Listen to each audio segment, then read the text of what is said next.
Hello geeks and gamers, it's Jeremy coming to you with another video, and today we are going to talk about the highly anticipated film that every Star Wars fan has ever asked for. That's Solo, a Star Wars story. Now, I'm clearly using massive sarcasm because literally nobody wants this movie. Nobody asked for this movie. At no point in time when Disney bought Star Wars did anyone sit around and go, you know what we want a Han Solo prequel without Harrison Ford. That's what I want. Nobody asked for this movie. Nobody cares about this movie.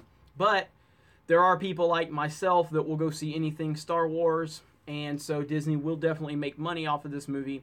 And so, yes, before you say it, yes, I will go see anything with Star Wars because I love Star Wars. I might be critical of how Disney's handling Star Wars right now, but I'll still go see it because it's Star Wars. I'm one of those dumbass people that you talk about. So go ahead and let me know. But the reason I want to make the video is because I want to speculate on what was the motivation behind the green lighting of this movie. Why did Disney sit around and at what point did they think it was like, all right, here's why we need to make this movie to grow the Star Wars universe? And I can't think of any really good logical reasons, so I can only speculate about why based on how Disney's been operating. And I look at them and the casting of Emilia Clarke, who obviously she's a badass. She's from Game of Thrones. If you don't like Game of Thrones, you need to turn this video off and reevaluate your life because Game of Thrones is amazing. And if you disagree, go ahead and hit a thumbs down right here on this video because I don't need you watching the video. Game of Thrones is awesome. But you bring in a strong female character like Emilia Clarke, who has a lot of screen presence, and basically it seems like they're just want to maybe neuter Han Solo and, make him out to be just this, basically like they treated Poe in The Last Jedi. Like, make him just be this, hotshot flyboy that needs to be put in check by the strong female character. And it's just like, is that what we're going to do again? Are we going to go down this road again? And also with Lando, like, we all know Lando and Han had this, this flirtatious way about them in the original trilogy, and I feel like that's one aspect that they're going to do in this movie, and I'm worried about it. Maybe I'm wrong, and I hope I'm wrong, but based on what we've seen up to this point from Disney Wars, I feel like that's what we're going to get. We're going to get this agenda-driven BS that they can't stop.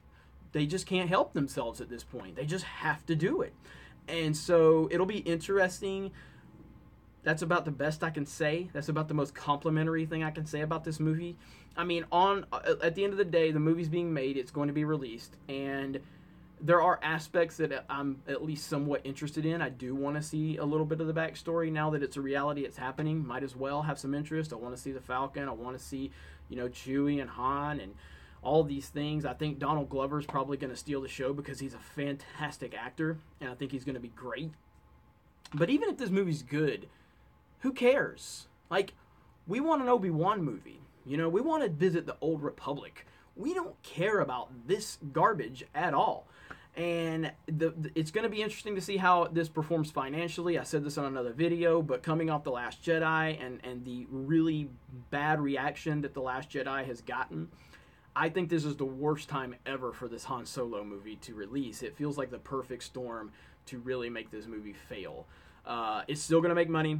It's still going to do okay at the box office. It's not going to be like a Fantastic Four situation or something like that, but it's definitely not going to make the money that I think Disney initially thought it could make when they started production on this film. And then there's the whole fascination with the Lord and Miller side of things. Like, Lord and Miller won the project, and then Disney didn't like what they were doing, so then they removed them.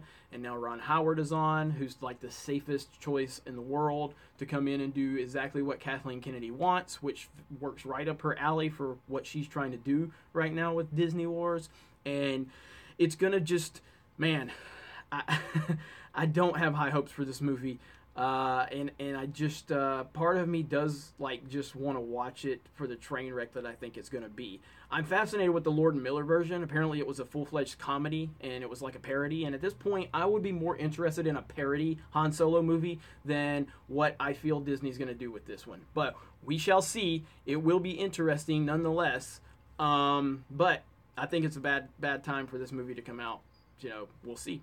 Other than that, you guys have a great day. Let me know what you think about this Han Solo, a Star Wars story, which a Star Wars story bullshit is the worst tagline ever.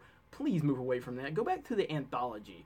Han Solo, a Star Wars anthology. That sounds cool. Rogue One, a Star Wars anthology. That sounds cool. A Star Wars movie sounds stupid, or a Star Wars story sounds so stupid. Ugh. But anyway, regardless of that, it doesn't matter what I say. It doesn't matter. They're going to keep doing what they do because idiots like me will continue to go out and support it because I will watch it because it's Star Wars because I'm a dumbass. So, other than that, if you guys like this video, give us a subscribe. Check out geeksandgamers.com. Check out Geek Pulse Radio. We just recorded our first new episode of Geek Pulse Radio Prime where we discuss how we felt before The Last Jedi as Star Wars fans and now how we feel after The Last Jedi as Star Wars fans. That should be uploaded tomorrow. I think it's a really good discussion and you'll enjoy it. And other than that, you guys have a great day. We will talk to you later.